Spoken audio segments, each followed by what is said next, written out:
नमस्कार दोस्तों, आज हम बात करेंगे उस महापर्व की जिसे सूर्य उपासना का सबसे बड़ा त्योहार कहा जाता है, छठ पूजा। यह पर्व सिर्फ पूजा नहीं, बल्कि आस्था, तपस्या और आत्मशुद्धि का प्रतीक है। हर साल कार्तिक महीने के शुक्ल पक्ष की षष्ठी तिथि को मनाया जाने वाला यह त्योहार सूर्य देव और छठी मैया को समर्पित होता है। ये छठ पर्व का इतिहास और कार्य छठ पूजा की परंपरा बहुत प्राचीन है। कहा जाता है कि महाभारत काल में कुंती और द्रौपदी ने भी इस व्रत को किया था। भगवान श्री राम और माता सीता ने भी अयोध्या लौटने के बाद कार्तिक शुक्ल षष्ठी को सूर्य देव की पूजा की तिथि, तभी से इस पर्व की शुरुआत मानी जाती है। छठ का अर्थ ही होता है षष्ठी यानी छठा दिन, जो सूर्य की उपासना के लिए शुभ माना जाता है।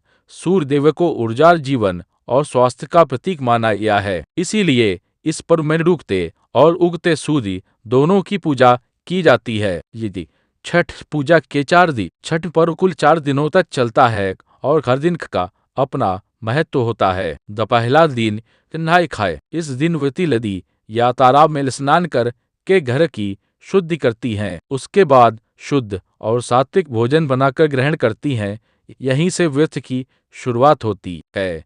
तो दूसरा दिन खरना। इस दिन पूरा दिन उपवास कर शाम को गंगा जल से स्नान किया जाता है। फिर गुड़, चावल और दूध से बनी खीर और रोटी का प्रसाद बनता है। इसी प्रसाद से व्रती का व्रत आगे चलता है। तो तीसरा दिन संध्या अर्घ्य। शाम को डूबते सूर्य को अर्घ्य दिया जाता है। इस दिन घाटों पर लाखों लोग इकट्ठे होकर गाना गाते हैं। केलवा जी पत्र पे उगेलन सूरज देव, भक्ति से पूरा वातावरण गूंज उठता है। चौथा दिन युषा अर्घ्य। सुबह उगते सूर्य को अर्घ्य दिया जाता है। इसके बाद व्रत का समापन होता है, जिसे पारण कहा जाता है। ये व्रत के नियम और अनुशासन। छठ व्रत को सबसे कठोर व्रत माना जाता है, क्योंकि इसमें कई सख्त नियम होते हैं। एक शुद्धता के व्रती को अपने मन, शरीर और घर को पूरी तरह शुद्ध रखना होता है। जुदो भोजन नियम, लहसुन, प्याज, नमक और मांसाहार से पूरी तरह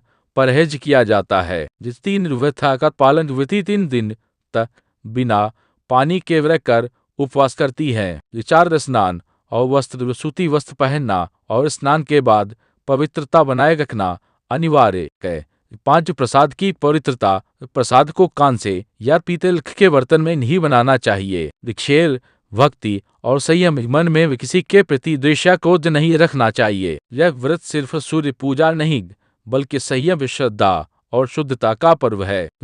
छठी मैया का महत्व। छठी मैया को उषा देवी या षष्ठी देवी के नाम से जाना जाता है। कहा जाता है कि वे बच्चों की रक्षा करती हैं और संतान सुख का वरदान देती हैं। कई महिलाएं यह व्रत अपने बच्चों की लंबी उम्र, सुख और स्वास्थ्य के लिए रखती हैं। छठी मैया का आशीर्वाद पाने के लिए भक्त घाटों पर गीत गाते हैं। भक्तों के चेहरे पर उपवासित का नहीं, बल्कि आस्था की रोशनी झलकती है। ये प्रकृति और छठ पूजा का संबंध। छठ पर्व प्रकृति से गहराई से जुड़ा है। इस व्रत में जल, सूर्य, धरती और वायु, इन चारों तत्वों की पूजा होती है। बांस की टोकरी, फल, गन्ना, नींबू, नारियल, ये सब धरती की देन है। यानी यह पर्व हमें प्रकृति का सम्मान करना भी सिखाता है। आज जब पर्यावरण संकट में है, तो छठ हमें याद दिलाता है कि प्रकृति की पूजा करना ही सच्ची भक्ति है। यही समापन छठी पर्व का